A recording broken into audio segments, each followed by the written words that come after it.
Hello everyone, and now welcome to a 2v2 matchup, CaSpeND and KraV going up against Starbuck and PaTo. We see CaSpeND spawning as the red human here. Let me turn the ally colors just so that it's two colors. I know some people say it's more difficult to keep track of what's going on. It actually feels a little bit easier for me. As CaSpeND spawning as the red human here at what I'll call the 8 o'clock spot. Meanwhile, his partner, KraV, spawning as the, well, should be red. There you go. Red undead over here at the 6 o'clock position. They're going to be going up against Starbuck and PaTo. We are looking at Starbuck spawning under the name Fishing Rod as the blue orc, and then finally PaTo spawning as the blue night elf. Undead, human versus orc, night elf, all four races represented well here on the map here. Equal representation as we are looking at a priestess of the moon coming in from the night elf, and well, a Tauren chieftain coming in from the orc. We are going to be seeing a typical archmage and death knight coming in from the human undead pair. So, well, non-typical heroes going up against typical heroes here on Tidewater Glades. Death Knight going to try and go for a death coil, was trying to force PaTo to try and do a detonation, but didn't really want to commit to it, trying to see if he could fake it out and cause a detonation. No detonation there as the wisps, well, able to sneak away. Meanwhile, Death Knight going after this Murloc Nightcrawler creep camp. We can see that the Archmage is coming back across here, trying to poke a little bit of damage. Perhaps get some damage onto this Water Elemental. That Water Elemental down to 45. One more shot, it gets taken out. Denied experience as the Night Elf forced to retreat back. Those were Searing Arrows, the very first ability by the Priestess of the Moon. It makes sense, but at the same time, the Priestess of the Moon has the weakest out of the auto attack based mana per shot type abilities. Cold arrows, other things like that, debuffs, or being able to summon dark minions, all of those significantly better as the Tauren Chieftain is now already out on the field. So this is going to be a Tauren Chieftain army with Endurance Aura coupled with the strength of Priestess of the Moon. You're going to have a very powerful ranged army here that are attacking very quickly as the Dark Troll Shadow Priest most likely will get taken down here. Archmage perhaps going to try and get another deny off. One or two more shots should do it as this guy, well, will end up getting taken down.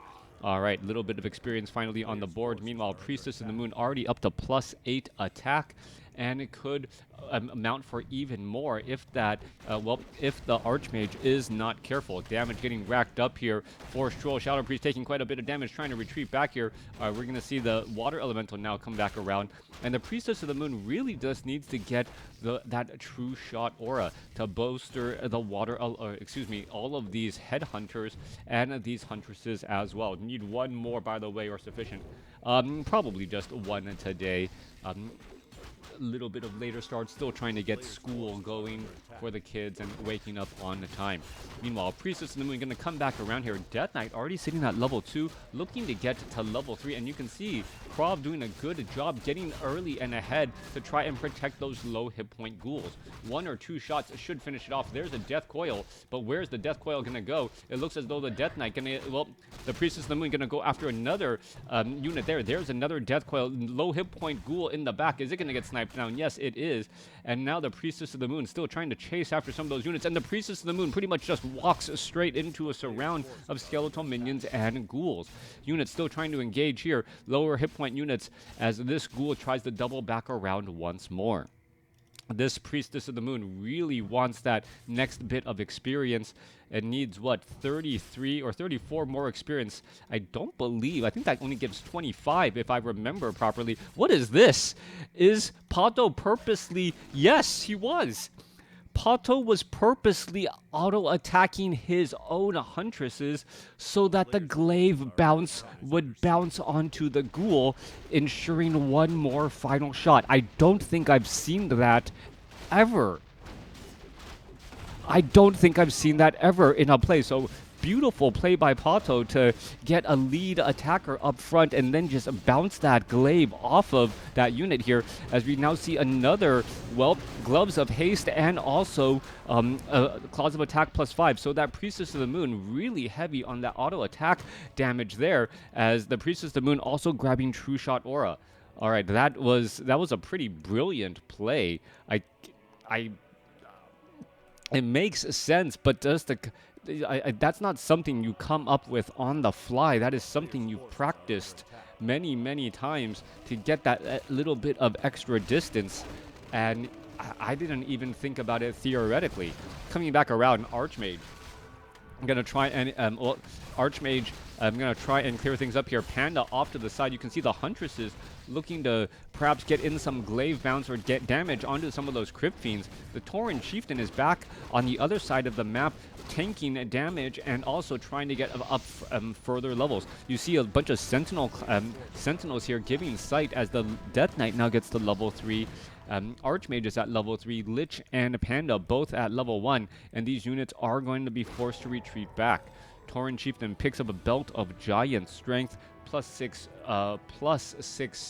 strength, more damage, more hit points, more hit point regeneration, all very strong. All right, coming back around here, what is happening? Well, it looked like that Panda was trying to actually attack that Footman. Didn't really make sense. Coming through, CaSpeND going to clean up the rest of this Dark Troll Berserker creep camp here. Tauren Chieftain looking to finish off. He's been tanking a lot of that damage. Could perhaps go after the remainder of these units. Tome of Intelligence +2 picks up a Ring of the Arch Magi. Tauren Chieftain already at 1175 hit points. And now, well, what is this grunt, or what is this Footman doing here? Taking a lot of damage, but just standing there like a pin cushion. All right. As the creeps are getting cleared out across the map here, you can see, yes, there's some more lightning shield getting placed down. Priestess of the Moon having healing wards that could be extremely helpful, especially for this rather, well, beat up army of headhunters. Are we going to tier 3? We are currently at Stronghold, going to tier 3. There's that Shadow Hunter getting trained up, and with that Berserker upgrade most likely nearby as well. Down to the south, Death Knight looking to clear up this gold mine here.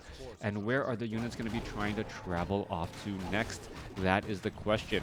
Panda does have some strong items in that Mana Stone, Potion of Greater Healing, Drunken Haze, Breath of Fire to deal with some of these armies is going to be key, as the Huntresses alongside the Priestess of the Moon ready to perhaps drop inside the actual main base.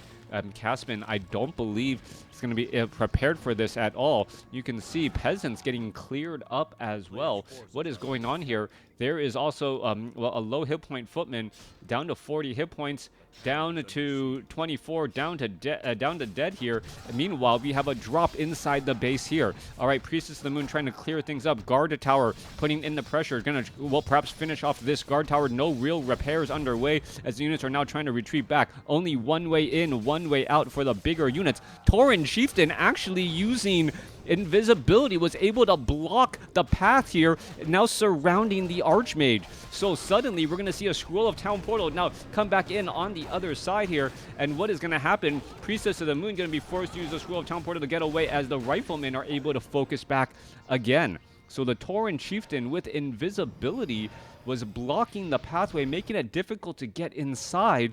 And that is some next level teamwork by these two players that, well, are just inventing new ways to be harassing here in 2024.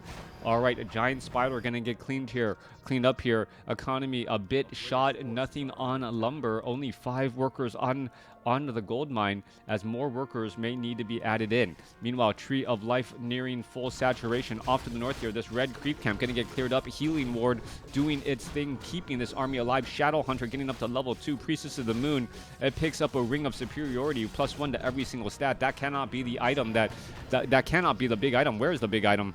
Can't tell. Oh, Potion of Restoration, 500, 200 here, as we're now looking at the engagement now. All right, Scroll of Speed trying to come across and engage. Tree of Life. Are we going to see a stomp? Yes, we do. Slowing down the attacks here. All right, Brewmaster able to use a Potion of Greater Healing in time. Both sides still fighting. Priestess of the Moon gets up to level 4. Both sides still engaging here. It looks like the Tree of Life is going to end up falling. Tactical retreat is in order. Death Knight, both being forced to retreat back here. What is going to be the cost of everything? Healing Wave a split second late, as a new Tree of Life now getting placed down. By the way, absolutely spot on, perfect sound balance between the mic voice and the game effects music volume. So difficult to achieve, especially with my kids. constantly using this computer. So my apologies. Take a pic of it. No, I also have my soundboard here. So take a picture of the soundboard, the audio controls, everything else. And then for some reason, when I live stream, and then when it's actually uploaded to YouTube, those sound balances can get compressed by YouTube because it's trying to figure out the high end and that low end as well. So, yep, that can tend to happen. So let me know how the game sounds on YouTube as well. Coming back around, well, we can see that there are plenty of huntresses ready to engage here. We are looking at a Temple of the Damned. So are the necromancers perhaps trying to use some sort of necromancer skeletal army to put their opponents in their place? We don't see any spirit walkers, no Tauren totem. This tree of life is just going to get splashed down into nothing. Meanwhile, creep camp off to the north here. Orange creep camp going to get cleared out. Tauren chieftain could get to level 5. I take it back. There are Taurens out on the battlefield. So Taurens mean that there is Tauren totem, which means that we could get into spirit walkers quickly if necessary. Meanwhile, another drop into the base in the back here. And now you can see the meat wagons just trying to lob in attacks. All right, damage is racking up. Are we going to see one Huntress getting taken down? Yes, one Huntress is taken down. More damage coming back on through the meat wagons, able to lob an attack here. Not quite sure why the meat wagons stopped attacking. Maybe because they didn't want splash damage onto that haunted gold mine to actually destroy that haunted gold mine there. Meanwhile, back off to the north, CaSpeND trying to pressure down this tree of life. Going to be a little bit more time before that gold mine is entangled. Huntresses once more on the move. 43 supply over 60. Tauren or Orc sitting at 67 over 72. Getting some demolishers, getting some more Tauren as well, in addition to a Kodo beast. All right, so Kodo beast coupled with level 2 True Shot Aura is going to give a 40% or 30 to 40% damage bonus, depending. Now, what else is going on here? Tauren chieftain actually gets crippled by the necromancers, and both sides are still fighting their way through. All right, berserkers trying to put in pressure here. The meat wagons are trying to retreat to the back. There is another big stomp as the Tauren chieftain is still putting in pressure. There's going to be a breath of fire. Are we going to see a potion of invulnerability, potion of restoration also going to be used at the same time? There is a stomp. Tauren chieftain finishes off the panda as we are looking at healing ward as well. Tauren chieftain still pushing its way through. Is he going to be able to throw down another stomp? There's another healing wave. There's going to be another massive stomp. Still has a potion of restoration ready to go as the demolishers are lobbing in big attacks. This fight is just seemingly one-sided. Blue taking such a big deal as we see a scroll of restoration being used as well, in addition to a potion of restoration. More damage coming on through. Tauren are trying to pulverize their way through. Tauren chieftain, is he going to get in another stomp? No, he is not. That obsidian statue is going to be able to hold on into the back here as both sides still fighting. All right, Tauren chieftain now finally getting lower on mana. Priestess of the Moon falls at level 4, dropping the overall damage output as the water elementals are squeezing their way into the demolishers. The sudden appearance of the skeletal mages and them not getting cleared up means that they're actually starting to come out a bit ahead. All right, what is going to go down here? There's a Death Coil finishing off a Wisp there. There goes the Archmage. Tauren chieftain gets up to level 6 as the Shadow Hunter now makes his way back around. Shadow Hunter currently low on mana, and we're looking at this army trying to retreat. This was an absolute bloodbath, and well, the army that benefits most from blood, getting these corpses out onto the ground, seemingly able to last just a little bit longer. All right, this Great Hall about to get taken down as well. These skeletal mages, 13 to 16 piercing damage. A big part of why this undead army was able to stick around as long as they could, even though they lost a fair number of units. Kodo Beast shows up onto the battlefield, may want to retreat back, doesn't want to go up against the skeletal mages. That swarmy style army, just perhaps a bit too much. 62 over 71 supply compared to 21 over 60. PaTo in a bit of trouble now. Needs to get that Priestess of the Moon back out onto the battlefield. We are still only at Tree of Life. It's just been funneling gold back across as the Wisp now making their way over, trying to get some detonations onto the Obsidian statues, but really needed to go wide and hit some of these Necromancers as well. We are now back to 1 or 2 base play on both sides. 5 minutes of mining pretty much for both sides. 6 for the red team just because some of their mining was halted earlier. Alright, Tauren Chieftain, level 2 Endurance Aura does have reincarnation most likely. If we see a shockwave, I will be dumbfounded as well, especially unless he did a retraining. But that should be obvious if it was a retrain. All right, Tauren Chieftain back up to 390 mana. Also has a potion of mana in the reserve. And with that reincarnation, should be able to dive in nicely. Meanwhile, Priestess of the Moon sitting at plus 20 damage. And this is without a Kodo Beast nearby. A Shadow Dancer is here as well. We're looking at the attack speeds of everything. And these attack speeds are, well, rather scary. Well, let's take a look at this Demolisher, Endurance Aura, Warsong, Battle Drums, and a True Shot Aura. All of that adds up to plus 44 damage. Plus 44 damage, and the Shadow and the Priestess of the Moon's still only at level 4, has a bit more experience to try and a bit more to still try and do. Tauren Chieftain trying to dive on in here. Are we going to see a stomp? There is a stomp. A Breath of Fire is stalled. Lich could be in a little bit of trouble. Gets hexed as well. Is the Tauren Chieftain trying to bounce in here? Yes, he is. There is another stomp. Potion of Invulnerability used in time, and that Tauren Chieftain is just diving into this position. Meanwhile, Shadowhunter gets up to level 5. Tauren Chieftain puts his foot down again, down to 143 mana, still fighting his way through. Priestess of the Moon gets up to level 5, and we're seeing the Berserkers now with plus 14 damage. Tauren Chieftain actually goes to the very far back, throws his foot down again, and is just stunning out many of these units. And by stunning them out, taking them out of the battle, and as they're taken out of the battle, their just damage output falls greatly. Archmage quickly finished off here. Healing Wave still bouncing around. Rifleman looking to finish off the Kodo Beast, who represents such a large damage bonus, and an Abomination pops back up. Scroll of Healing is out now. Abomination about to fall down, turning into a pincushion for all of those Berserkers. But without the Kodo Beast and that 20% damage bonus, is it enough? Priestess of the Moon gets up to level 6. All right, so Priestess of the Moon can actually turn off Searing Arrows now and say, you know what, perhaps I am going to try and use Starfall. But once more, the lack of Dispel, a big problem for the blue army. No Dispel there. There is a Scroll of Town Portal trying to retreat back out. Priestess of the Moon going to try and retreat again. Here you are. Here you go. Skeletal Mages and Skeletal Minions able to finish off a crippled Tauren, as the Priestess of the Moon with Endurance Aura trying to catch up to the Archmage and finish it off. Oh, all right, both sides exchanging blows. Orb of Corruption on the Archmage, taking a play out of the Lich's playbook. All right. Both sides continuing to fight here. Skeletal Mage is going to get cleaned up. Tauren Chieftain could just try to dive on in at this point and allow that reincarnation to really take effect. We're looking at the Priestess of the Moon continuing to push. There is a Dispel. Oh, there's a Deny.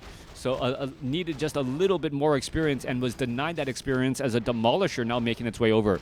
Priestess of the Moon down to 225 hit points. The Demolisher is going to start lobbing attacks here, trying to force a fight. Is it going to be able to attack? Oh, why is it getting in that close? Yes, I know Nightfall vision, but the Demolisher should be able to attack that distance without a problem. There you have a Water Elemental with Frenzy, Unholy Frenzy. There's a Stomp. There's an Invisibility. There's a Dust of Appearance. And then the Archmage, is going to be able to escape?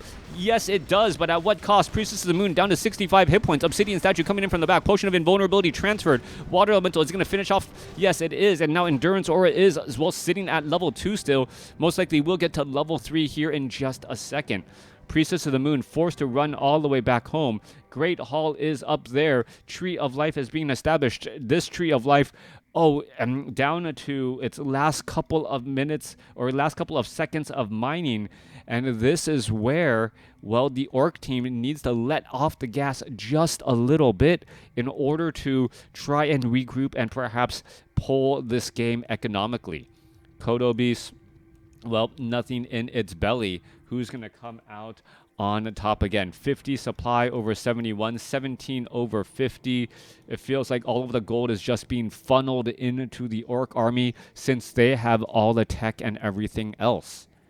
Coming through, Berserkers, 3-1 upgrades. Going up against CaSpeND, who's sitting at 28 over 56, and KraV sitting at 59 over 70. Invisibility on the Brewmaster, Resurrection on the Archmage.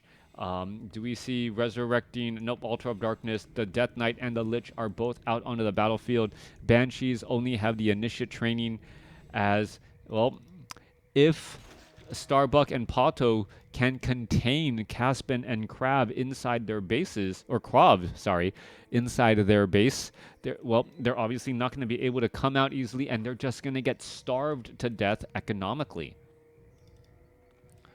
Tauren Chieftain doesn't want to test the waters here. The guard towers do have Arcane Sentry, should be able to give sight. There's the Berserker Frenzy, and the Tauren Chieftain's Endurance Aura is not applying to these units at all. All right, are we looking at pillage either? No, we are not. No pillage going on, as, well, just trying to pick apart these buildings one at a time and see if they can force an engagement away from the undead base. All right, Berserkers coming back across here. We're looking at a lot of focus fire down, and well, one more round of attacks should have been enough. Wow, mass repairs keeping that guard tower up much longer than it had any right to, as the Shade is keeping track of this Tauren Chieftain here. All right, entangling the gold mine, starting of the mining here. Human and undead army is going to need to force an engagement. There is a Huntress off to the side here, as we are still putting in more pressure. Level 6 on the Shadow Hunter. And what is this? Is Big Bad Voodoo going to come into play, since there is no way to stun that I can think of off the top? No Tauren Chieftain, no Mountain King, excuse me. And now, this base of CaSpeND is just slowly getting picked apart. A pillage might actually work out well, as a guard tower now getting added in as well. All right. It feels like KraV and CaSpeND are trying to figure out a play and make a bit of a play to get a little bit of, ground somehow. And as this base ends up getting taken down, what's going to happen next? Huntress continuing to chase away this unit here. Entangled Goldmine is fully entangled and fully saturated. We're looking at Troll Berserkers 3-run upgrades.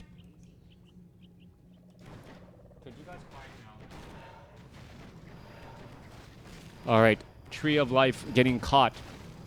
Back on the other side here, we see the Dreadlord trained up and most likely got sleep for exactly that reason. Doesn't want a Big Bad Voodoo to suddenly be cast, and, well, no way to get to that Shadow Hunter, keeping everything alive. Priestess, or perhaps doing the same thing against the Priestess of the Moon's Starfall. Tauren Chieftain is in that front line spot. There's the cripple, and now suddenly they must realize, wait, there is a Shade nearby keeping track of everything. All right, Demolisher's gonna, or excuse me, Meatwagon's gonna finish off here. There is a Scroll of Speed trying to push pressure here. Potion of Invulnerability now leading the charge here. Wisps coming off for detonation. And are we gonna see a stomp? No stomp yet. The cripple, not enough. There's a stomp onto the Tauren, onto the Lich. Lich could be in a little bit of trouble. There's a Breath of Fire coming back across. And now no Big Bad Voodoo or anything that I can see so far. No, perhaps needing to try and take down the Dreadlord first. Lich falls at level 5. Meatwagons drop a bunch of corpses, and suddenly you have this prop-up army in all of these skeletal minions and skeletal mages. Shadowhunter may need to get off some more heals here. Death Knight could be in trouble. No, Potion of Invulnerability saves him temporarily, as the units are still fighting every way through. There's Big Bad Voodoo, and there's that quick sleep. Really needed to go after that Dreadlord first, as the Panda gonna end up getting surrounded. Are we gonna see Starfall instead? No Starfall, as the Kodo Beast gets cleaned up. All right, pushing back the other way. This prop-up army really acting strong, able to continue to push through, and perhaps now be able to take down this Great Hall off to the north, equalizing both players' economies, or both teams' economies. Skeletal Mages now making their way off to the north here. Not much left for humans. 16 over 24 supply. Taking down the human heroes perhaps would have been the better call, as they can't get resurrected at this point and stage in the game. Meanwhile, the Tauren Chieftain has pretty much been ignored. Dreadlord should have been a higher priority target, as he was the one that had access to a sleep that would stop Starfall and Big Bad Voodoo. PaTo and Starbuck trying to figure out a way to clear out and finish this game. A Spirit Walker trained up, completely getting just absolutely pummeled down by the Necromancers. Meanwhile, this prop-up army of skeletal warriors and skeletal minions gonna attempt to finish off this Great Hall, but their time life may be, well, a bit too short. All right. Archmage now pretty much a walking brilliance aura, level 3. Obsidian statues are not running out of mana. There is a cripple onto a Tauren Chieftain. There's some ensnares, and here we have another prop-up army again. 2-0 upgraded, 13 to 16 piercing damage, pretty much summoned out of the bellies of the meat wagons, as they're the ones just dropping all of those corpses onto the ground, making things difficult. 5 over 40 supply, only a Priestess of the Moon, 43 over 82, going up against 56 over 60, and CaSpeND 16 over 24. The red army is actually larger in supply overall, and the economies are about the same right now, with Undead having the ability to unsummon buildings if necessary. All right, units are retreating back. No more creep camps available. Peons trying to do that long walk of shame in order to gain a little bit more gold and bring them back to the Great Hall. This is, well, this is a bit of a setback for Starbuck and PaTo, who has been playing this game absolutely brilliantly.